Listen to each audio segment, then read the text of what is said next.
Hello students, आज हम direct proportions के एग्जांपल्स देखने जा रहे हैं। मैंने यहाँ पे एक क्वेश्चंस लिखा हुआ है। A machine in a soft drink factory fills 840 bottles in 6 hours.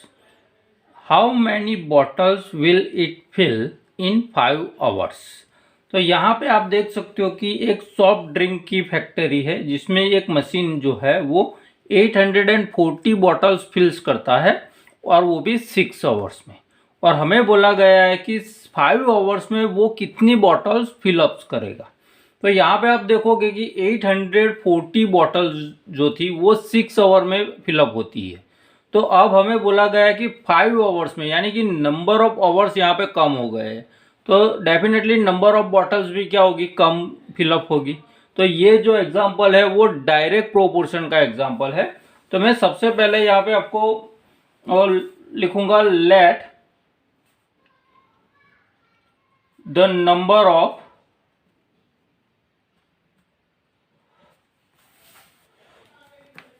bottles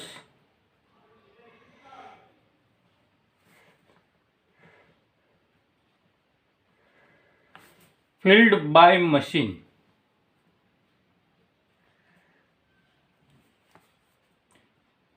in 5 hours be x।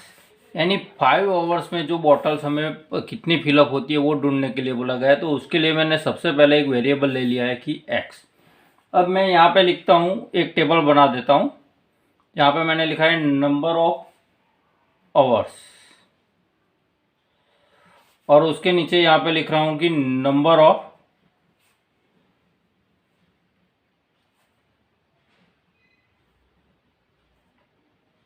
Bottles field. अब ये जो नंबर ऑफ आवर्स है वो उसको हम x बोलेंगे और यहाँ पे नंबर ऑफ बॉटल्स के लिए y वेरिएबल लेंगे। तो यहाँ पे देखो कि नंबर ऑफ आवर्स, तो सबसे पहले तो हमें जो दिया हुआ है वो 6 आवर में 840 बॉटल्स फिलअप होती है। तो यहाँ पे मैं 8 और यहाँ पे मैं लिखूंगा 840 बॉटल्स। अब हमें बोला गया है कि 5 आवर्स में कितनी बॉटल्स फिलअप होगी, how many bottles will it fill in 5 hours. तो यहाँ पे हमारे पास आवर है 5 और ये हमें ढूंढना है। तो यहाँ पे आप देख सकते हो कि हमारे पास x1 का वैल्यू है 6 आवर्स, x2 का वैल्यू है 5 आवर्स, y1 का वैल्यू है हमारे पास 840 और y2 हमें फाइंड करना है। तो ये जो क्वेश्चन है वो डायरेक्ट प्रोपोर्शन का है, क्योंकि यहाँ पे नंबर ऑफ आवर्स जो है वो डिक्रीज हुआ। यहाँ पे 6 आवर्स है, तो 6 आवर में से नंबर ऑफ आवर्स हो गए 5 आवर्स, यानी कि आवर्स कम हुए, डिक्रीज हुए। तो यहाँ पे ये जो नंबर ऑफ बॉटल्स फिलअप होगी वो भी डिक्रीज होगी। तो ये जो एग्जांपल है वो डायरेक्ट प्रोपोर्शन का है। तो यहाँ पे हम ऐसा लिख सकते हैं कि x1 now x1 upon y1 equal to x2 upon y2। अब x1 का वैल्यू है हमारे पास 6, y1 का वैल्यू है 840, x2 का वैल्यू है हमारे पास 5 और y2 हमें फाइंड आउट करना है।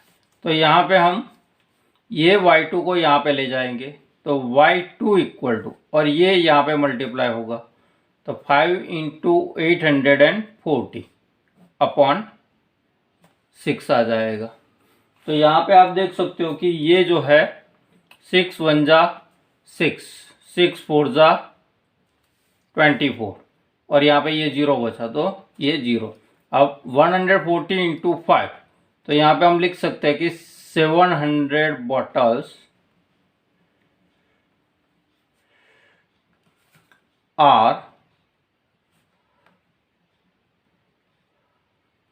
filled by a machine in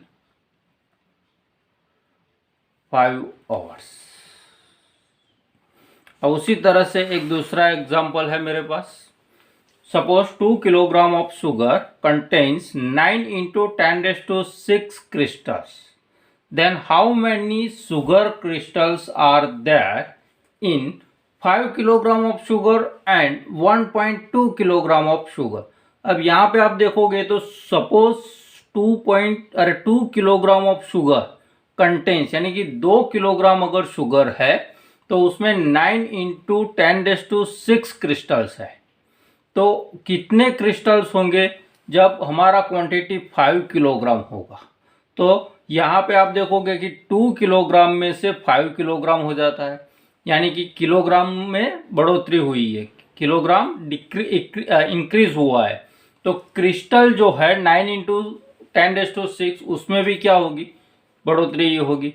उसी तरह से दूसरे केस में 1.2 किलोग्राम दिया हुआ है, तो यहाँ पे 2 किलोग्राम का 1.2 किलोग्राम दिया, तो यहाँ पे किलोग्राम जो था वो डिक्रीज हुआ है, तो क्रिस्टल भी क्या होंगे? डिक्रीज ही होंगे। तो यहाँ पे हमें ये जो एग्जांपल है वो भी हमारे लिए डायरेक्ट प्रोपोर्शन का ही एग्जांपल है। तो यहाँ पे हम देखते हैं कि सबसे पहले केस 1 लेते हैं।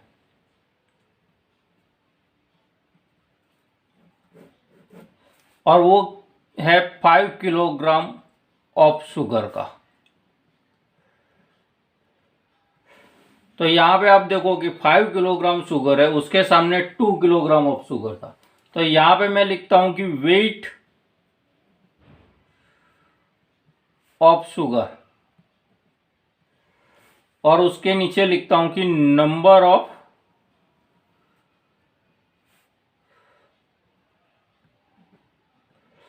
Sugar crystal.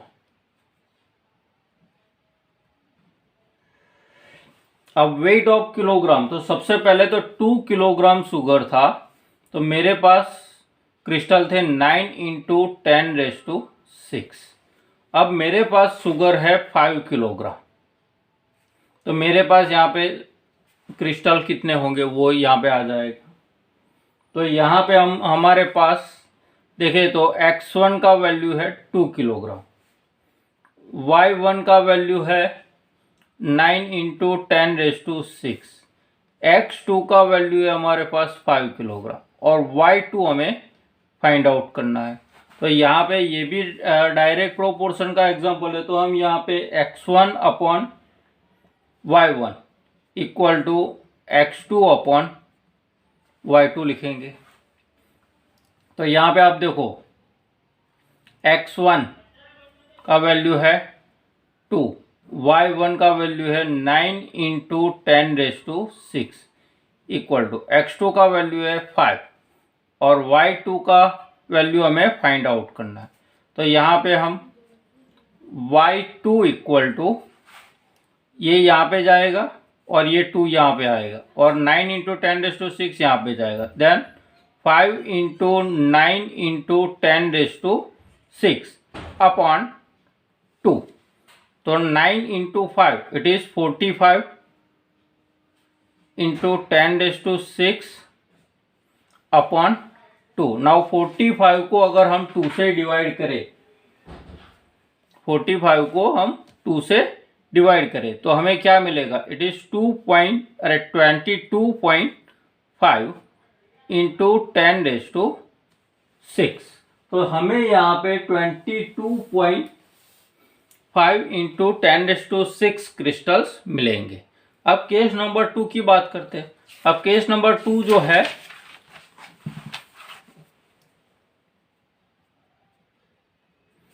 ये हमारा 1.2 किलोग्राम ऑफ शुगर के लिए है। तो यहां पे भी हम पहले लिखेंगे वेट, आगे जिस तरह से लिखा है यही, weight of sugar and number of sugar crystal. तो यहां पे हम लिखते हैं वेट ऑफ शुगर, और उसके नीचे लिखेंगे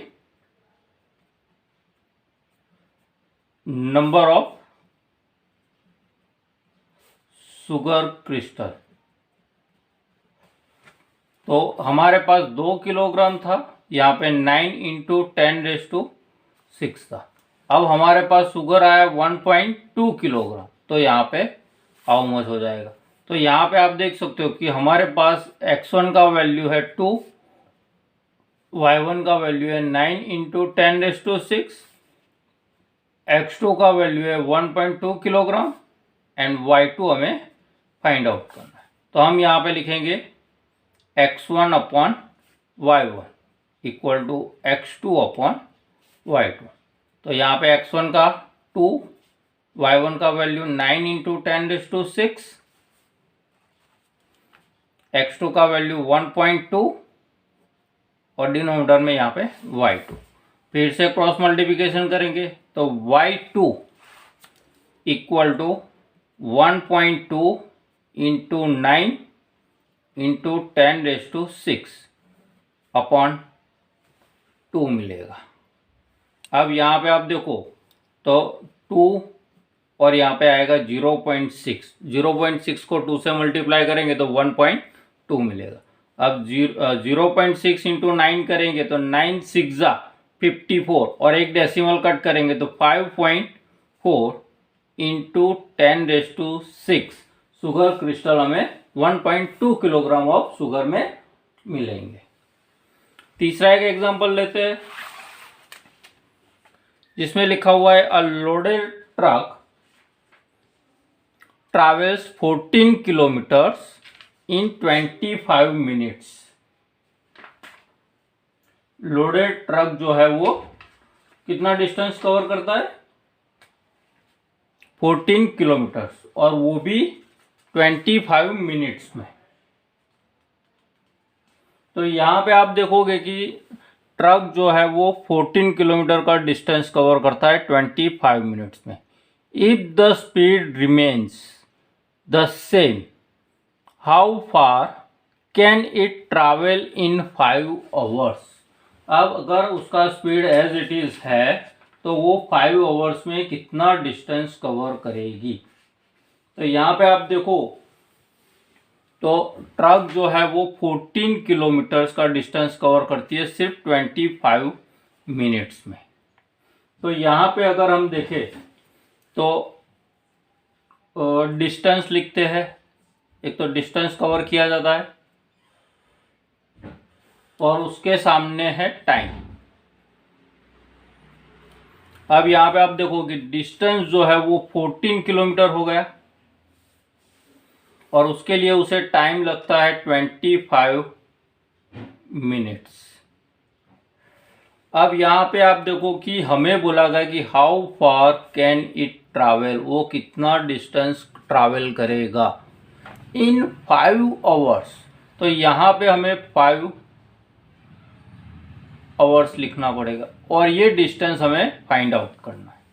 तो यहाँ पे आप देख सकते हो कि यहाँ पे ये जो यूनिट है वो मिनट में है और ये जो है वो आवर्स में है।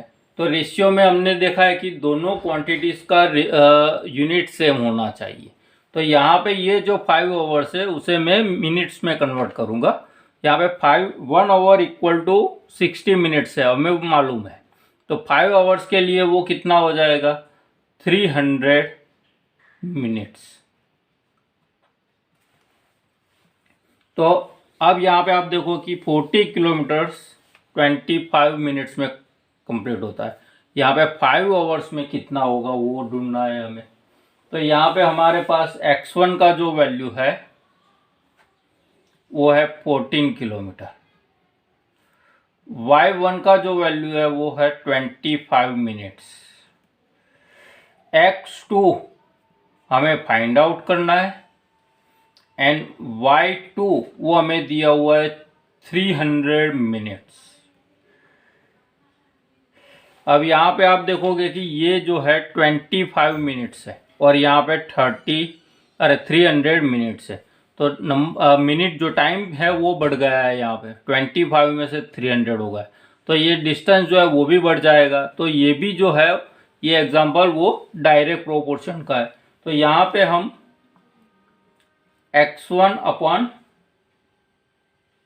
y1 equal to x2 upon y2 apply करेंगे। अब x1 का वैल्यू 14, y1 का वैल्यू 25, x2 हमें फाइंड करना है और y2 का वैल्यू हमें दिया हुआ है 300। तो यहाँ पे आप देखो तो अब ये x2 को सब्जेक्ट बनाएंगे तो x2 इक्वल टू ये 300 यहाँ पे मल्टीप्लाई हो जाएगा, तो 14 इंटू 300 हो जाएगा और डिनोमिनेटर में 25। नाउ 25 वन जा 25, 5 रिमेनिंग, 0 लिया 50, 25 टू जा 50, यानी 25 इंटू 12 करेंगे तो हमें 300 आंसर मिलने वाला है।